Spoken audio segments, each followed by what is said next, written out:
AP హైకోర్టులో MLA Pinnelli రామకృష్ణారెడ్డికి ఊరట లభించింది. 3 కేసుల్లో పిన్నెల్లికి ముందస్తు బెయిల్ మంజూరు చేసింది న్యాయస్థానం. జూన్ 6వ తేదీ వరకు ఎలాంటి చర్యలు తీసుకోవద్దని హైకోర్టు ఆదేశించింది. కౌంటింగ్ ప్రక్రియలో పాల్గొనేందుకు హైకోర్టు అనుమతి కూడా ఇచ్చింది. అయితే మాచర్ల వెళ్లకూడదని కోర్టు ఆదేశించింది.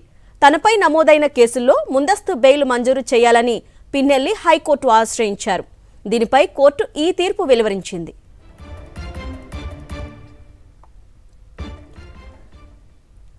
ఏపీ హైకోర్టులో ఎమ్మెల్యే పిన్నెల్లి రామకృష్ణారెడ్డికి ఊరట లభించింది.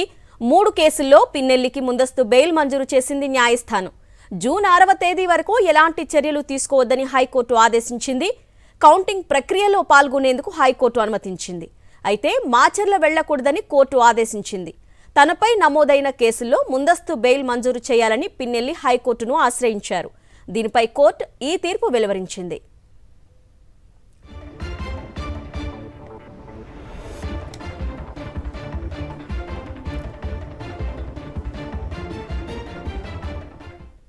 పిన్నెల్లి రామకృష్ణారెడ్డి 3 కేసులకు సంబంధించి హైకోర్టు ఇవాళ తీర్పు వెలువరించింది. దీనికి సంబంధించి పూర్తి డీటెయిల్స్ మా ప్రతినిధి వినాయకరావు అందిస్తారు. వినాయకరావు, పిన్నెల్లి రామకృష్ణారెడ్డి కౌంటింగ్ ప్రక్రియలో పాల్గొనకుండా పచ్చకుట్రలు చేసిన ఏదైతే కుట్రలు ఉన్నాయో అవన్నీ కూడా పటాపంచలేయని చెప్పుకోవచ్చు. ఈ నేపథ్యంలోనే హైకోర్టు పిన్నెల్లి రామకృష్ణారెడ్డికి ముందస్తుగా మధ్యంతర బెయిల్ ఇవ్వడం జరిగింది. ఈ నేపథ్యంలో అతను కౌంటింగ్ ప్రక్రియలో పాల్గొనవచ్చు. అదేవిధంగా ఒక కండిషన్స్ ఏదైతే గతంలో ఏదైతే బెయిల్ ఇచ్చిన సందర్భంలో కండిషన్స్ అప్లై చేయడం జరిగిందో అవే కండిషన్స్ ఇప్పుడు కూడా కొనసాగుతాయి అనేది హైకోర్టు తమ తీర్పు సందర్భంగా పేర్కొనడం జరిగింది. ఈ నేపథ్యంలో అతను మాచర్లకు వెళ్ళకూడదు, అదేవిధంగా ఏదైతే నరసరావుపేటలో జరుగుతున్న కౌంటింగ్ ప్రక్రియలో అతను పాల్గొనవచ్చు అనేది కూడా ఈ ఆదేశాల్లో పేర్కొనడం జరిగింది. గతంలో ఏదైతే మధ్యంతర బెయిల్ ఇచ్చిన సందర్భంలో ఉత్తర్వులు ఏవైతే ఉన్నాయో ఆ ఉత్తర్వులన్నింటినీ కూడా అమలు చేయాలని కూడా కోరడం జరిగింది. ప్రతిరోజు కూడా ఉదయం 10 నుంచి సాయంత్రం 5 గంటల లోపున అతను జిల్లా ఎస్పీ ముందు కూడా హాజరు కావాలని, రోజుకు ఒకసారి జిల్లా ఎస్పీ ముందు హాజరు కావాలని కూడా ఆ తీర్పులో పేర్కొనడం జరిగింది. ఓవరాల్గా చూస్తే కనుక తెలుగుదేశం పార్టీ చేసిన కుట్రలన్నీ కూడా పటాపంచలేని చెప్పుకోవచ్చు. ఏదో విధంగా ఈ కౌంటింగ్ ప్రక్రియలో ఇతరుని పాల్గొనకుండా చేయడం కోసం అన్ని కుట్రలు కూడా తెలుగుదేశం పార్టీ మొదటి నుంచి కూడా చేస్తూ వస్తుంది. ఈ నేపథ్యంలో ఏదైతే పోలింగ్ రోజు ప్రక్రియ చూసుకుంటే కనుక ఈవీఎంలు ధ్వంసం చేశారంటూ కూడా అతని మీద ఒక కేసు నమోదు చేయడం జరిగింది. ఎడిటింగ్ వీడియో దాన్ని మొదటి నుంచి కూడా ముందస్తు నుంచి అంటే ఏదైతే మొదటి నుంచి జరిగిందో ఆ ఘటనలన్నింటినీ కూడా వెబ్కాస్టింగ్ ద్వారా పరిశీలించాలని కోరినప్పుడు కూడా ఏసీ ఏమాత్రం స్పందించలేదు. ఈ నేపథ్యంలో ఇక్కడ అనేక అనుమానాలు తావిచ్చింది. ఈ నేపథ్యంలో ఈసీ ఆదేశాల మేరకు పోలీసులు కేసు నమోదు చేయడం, పోలీసులు కూడా కేసు నమోదు చేసిన సందర్భంలో ఆయన హైకోర్టును ఆశ్రయించడం జరిగింది. ఆ సందర్భంగా హైకోర్టు ఈ నెల 23వ తేదీ నాడు ఆయనకు ముందస్తు బెయిల్ ఇవ్వడం జరిగింది. ఆ తర్వాత 23వ తేదీ నాడు ముందస్తు బెయిల్ ఇచ్చిన తరువాత హఠాత్తుగా రాత్రికి రాత్రే పిన్నెల్లి రామకృష్ణారెడ్డి 3 కేసులను పోలీసులు నమోదు చేయడం జరిగింది. ఇక్కడ పోలీసులు అందులో 2 హత్యాయత్నం కేసులు నమోదు చేయడం జరిగింది. 13వ తేదీ నాడు పాలవాయి గేట్ పోలింగ్ కేంద్రంలో సిఐ నారాయణ స్వామి మీద పిన్నెల్లి రామకృష్ణారెడ్డి హత్యాయత్నం చేశారంటూ అందులో ఒక కేసు నమోదు చేయడం జరిగింది. వాస్తవంగా ఇది 13వ తేదీన జరిగినట్టుగా పోలీసులు చెప్తున్నారు. కానీ వాస్తవంగా చూసుకుంటే 23వ తేదీ వరకు అంటే 10 రోజుల వరకు కూడా కేసు నమోదు చేయలేదు. 23వ తేదీ రాత్రి కేసు నమోదు చేసిన పోలీసులు హైకోర్టును పిన్నెల్లి రామకృష్ణారెడ్డి ఈ 3 కేసుల విషయంలో ముందస్తు బెయిల్ ఇవ్వాలంటూ ఆశ్రయించిన నేపథ్యంలో ఆ కేసును 22వ తేదీ నాడే నమోదు చేయడం జరిగిందంటూ కూడా హైకోర్టు కూడా తప్పుదోవ పట్టించే విధంగా అక్కడ పోలీసులు వ్యవహరించారు. ఈ నేపథ్యంలో పోలీసులు 22వ తేదీ నాడు కేసు నమోదు చేశారని చెప్పిన తర్వాత దీని మీద వాదోపవాదాలు జరిగాయి. 23వ తేదీ నాడు కేసు నమోదు చేసి ఏదైతే మధ్యంతర బెయిల్ హైకోర్టు ఇచ్చిందో ఆ తర్వాత మాత్రమే ఈ 3 కేసులు కూడా రాత్రికి రాత్రి కష్టపూరితంగా పిన్నెల్లి రామకృష్ణారెడ్డి మీద బనాయించారంటూ కూడా పిన్నెల్లి తరపున న్యాయవాదులు వాదించారు. దీనికి సంబంధించి ఇరువైపుల వాదనలు విన్న తర్వాత హైకోర్టు తీవ్ర విస్మయం వ్యక్తం చేస్తూ దీనికి సంబంధించి ఏదైతే రికార్డులు ఉన్నాయో వాటిని తమ ముందు ఉంచాలని కోరడం జరిగింది. ఈ నేపథ్యంలో నిన్న దీనికి సంబంధించి వాదన సందర్భంలో ఆ రికార్డులు పరిశీలించిన తర్వాత హైకోర్టు విస్మయం వ్యక్తం చేసింది.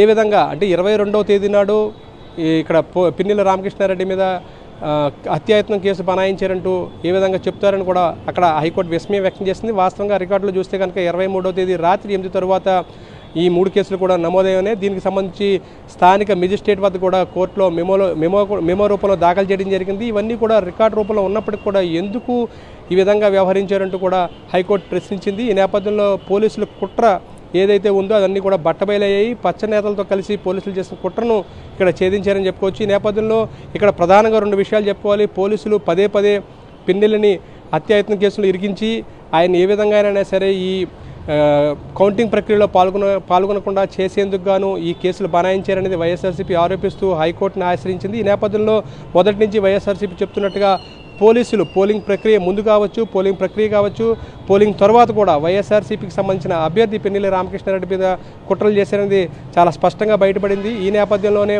ఒకవైపున 3 కేసుల్లో కూడా ఇప్పుడు ప్రస్తుతం ముందస్తు బెయిల్ రావడం అనేది వైఎస్ఆర్సీపీ దీని మీద హర్షం వ్యక్తం చేస్తుంది. ఈ నేపథ్యంలో ఒకవైపున కేసులు నమోదు చేయడం, మరోవైపున ఈ కేసుల్లో సైతం ఎవరైతే ఒక ప్రైవేట్ న్యాయవాది ఉంటారో ఆ ప్రైవేట్ న్యాయవాదికి ప్రస్తుతం ప్రభుత్వం జీవో ఇవ్వకుండా, అదేవిధంగా నిబంధనలు పాటించకుండా ప్రైవేట్ న్యాయవాది అశ్విని కుమార్ పోలీసుల తరపున వాదనలు వినిపించారు. ఇది కూడా ఒక విధంగా ఆశ్చర్యం కలిగించే విషయంగా చెప్పుకోవాలి. ఏదైనా వాస్తవంగా పోలీసుల తరపున వాదనలు వినిపించాలంటే ప్రభుత్వ పీపీ కావచ్చు, లేదంటే ప్రభుత్వ న్యాయవాది వాదనలు వినిపిస్తుంటారు. కానీ ఇక్కడ ప్రభుత్వ న్యాయవాదిని పీపీని పక్కన పెట్టి ఇక్కడ ప్రైవేట్ న్యాయవాదిని తెర మీకు తీసుకురావడం కూడా విస్మయం కలిగిస్తుంది. ఈ విధంగా సాంప్రదాయాలకు విరుద్ధంగా, నిబంధనలకు విరుద్ధంగా పోలీసులు వ్యవహరించిన తీరు పూర్తి స్థాయిలో ఆరోపణలకు బలం చేకూర్చే విధంగా ఉంది. ఈ నేపథ్యంలోనే అటు డీజీపీ కానీ అటు పోలీసులు కానీ ఈ కేసులో ఈ విధంగా వ్యవహరించిన తీరు మాత్రం చాలా స్పష్టంగా పక్షపాత వైఖరిని తెలియజేస్తుందని చెప్పుకోవచ్చు. మరోవైపున ఇదే కేసులో అంటే ఇటువంటి చెప్పండి జూన్ 6 వరకు ఎటువంటి చర్యలు తీసుకోకూడదు, అదేవిధంగా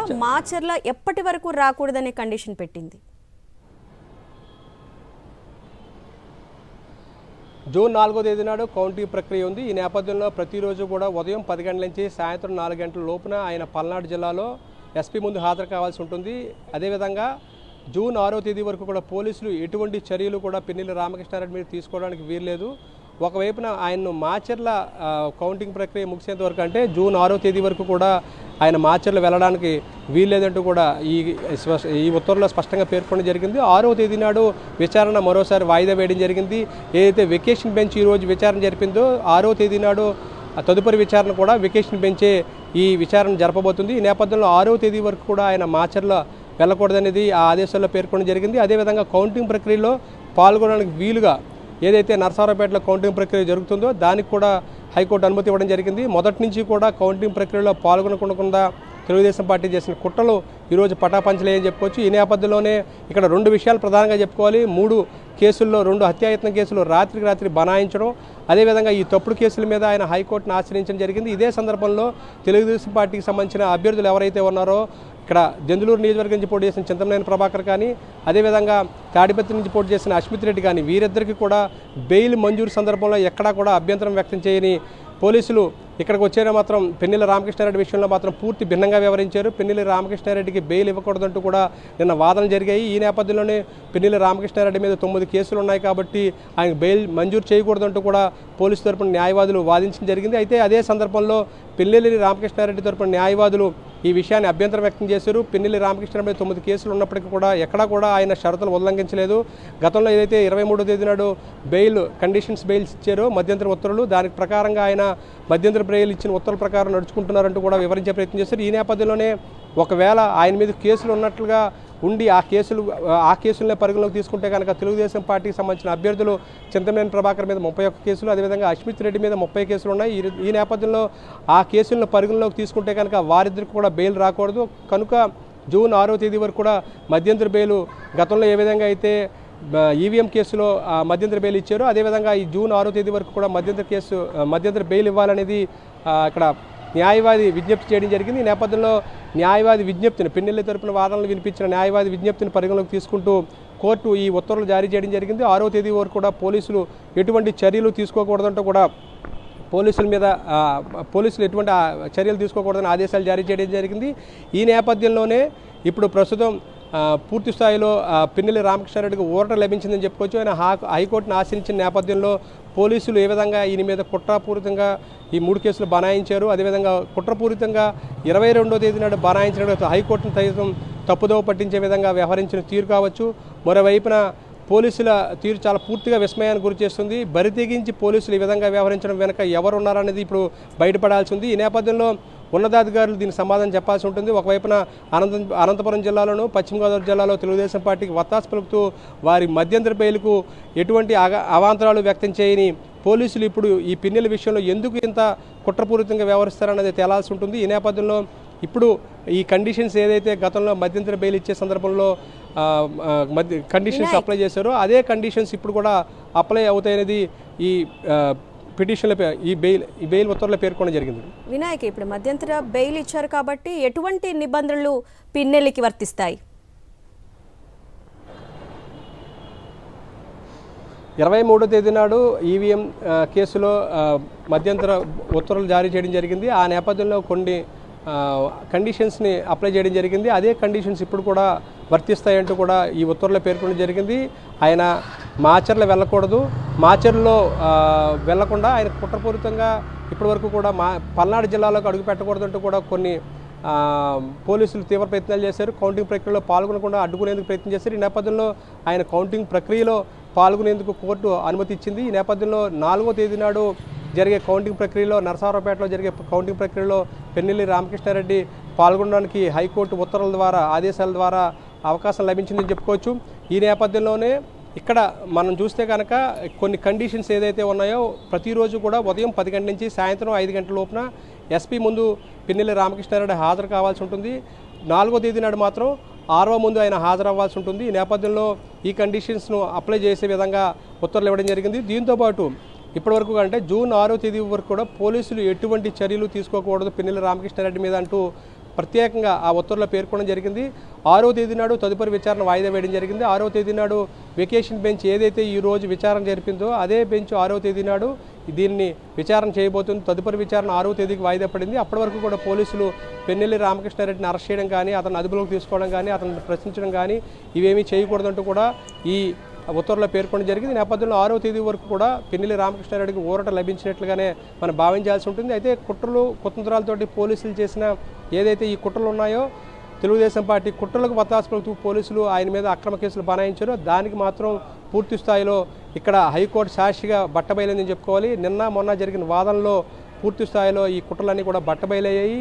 22వ తేదీ నాడు అంటే వాస్తవంగా చూసుకుంటే కనుక ఏదైతే ఈవీఎం కేసులో పెన్నెల్లి రామకృష్ణారెడ్డికి బెయిల్ 23వ తేదీ నాడు మధ్యంతర బెయిల్ లభించిందో అదే రోజు రాత్రికి రాత్రి 3 కేసులు బనాయించడం అనేది తీవ్ర వివాదాస్పదం అవుతుంది. అది కూడా 22వ తేదీ నాడు ఈ కేసులు ఉన్నాయంటూ కూడా అంటే హైకోర్టు తీర్పుకు ముందే ఈ మధ్యంతర బెయిల్ ఇవ్వడానికి ముందే ఈ కేసులు ఉన్నాయంటూ కూడా హైకోర్టును కూడా తప్పుదోవ పట్టించే ప్రయత్నం చేశారు. ఈ నేపథ్యంలో వీటన్నిటి మీద కూడా హైకోర్టు చాలా సీరియస్గానే వీటి మీద స్పందించినట్టుగా తెలుస్తుంది. ఎందుకు తప్పుదోవ పట్టించే విధంగా వ్యవహరించారంటూ కూడా నిన్న ప్రశ్నించినట్టుగా తెలుస్తుంది. ఈ నేపథ్యంలో దీని మీద కూడా ఇప్పుడు తదుపరి విచారణలో వాదనలు జరిగే అవకాశాలు ఉన్నాయని చెప్పుకోవచ్చు. Right Vinayaka Rao, thank you.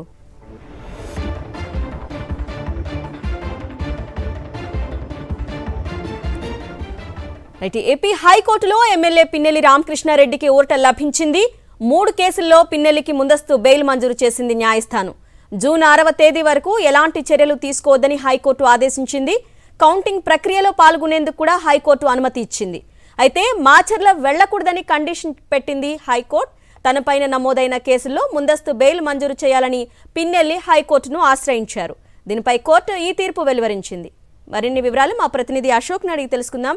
Ashok, యాక్చువల్గా 7 సంవత్సరాల కంటే శిక్ష పడే కేసుల్లోనే బెయిల్ మంజూరు ఉండదు అంటారు. సో మనం చూసుకున్నట్లయితే పిన్నెల్లి మీద నమోదైన కేసులకి సంబంధించి న్యాయవాదులు ఏం చెప్తున్నారు?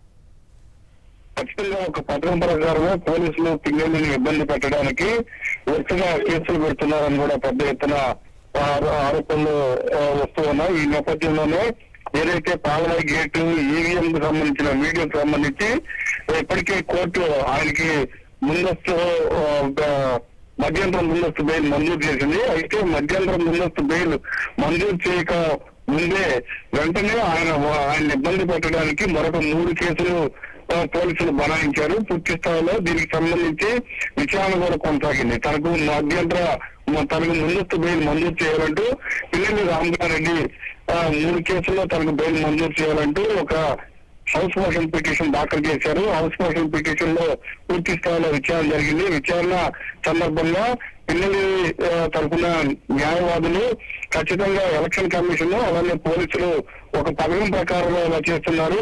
ఖచ్చితంగా 13, 14 తేదీల్లో గొడవలు జరిగితే 10 రోజుల తర్వాత పిన్నెల్లి రామకృష్ణారెడ్డి పైన కేసులు నమోదు చేయడం, అది కూడా 307 సెక్షన్లు కూడా విధించడం, ఇదంతా ఒక పథకం ప్రకారంగా జరుగుతుంది.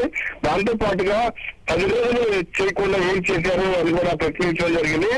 న్యాయమూర్తి కూడా మీరు కేసులు ఎప్పుడు నమోదు చేశారు అని చెప్పడం జరిగింది. మేము 22వ తారీఖు సాయంత్రం ఈ కేసు నమోదైనట్టు కూడా న్యాయమూర్తికి వివరణ ఇచ్చారు. దాని తర్వాత కూడా వాస్తవంగా పోలీసుల తరఫున పిపి వాదనలు వినిపించాలి. కానీ పీపీ వాదనలు పక్కన పెట్టేసి పూర్తిగా ఒక ప్రైవేట్ అడ్వకేట్ ని పెట్టి వాదనలు వినిపించారు. అసలు ఒక జీవో అంటే ఇలా జరగాలంటే ఖచ్చితంగా ప్రభుత్వం ఒక జీవో జారీ చేయాలి. కానీ అలాంటి నిబంధనలు ఏం పాటించకుండా పోలీసులు ఇష్టారాజ్యంగా వ్యవహరించారనేది చాలా స్పష్టంగా అర్థమవుతుంది. అయితే పూర్తిగా ఇరుపక్షాల వాదనలు విన్న న్యాయస్థానం పిన్నెల్లి రామకృష్ణారెడ్డికి షరతులతో కూడిన బెయిల్ ముందస్తు మధ్యంతర బెయిల్ మంజూరు చేసింది. ఈ నెల 6వ తేదీ వరకు, వచ్చే నెల 6వ తేదీ వరకు పిల్లల్ని అరెస్ట్ చేయొద్దని కూడా ఆదేశాలు జారీ చేసింది. కొన్ని షరతులు కూడా విధించింది. Right Ashok, thanks for the details.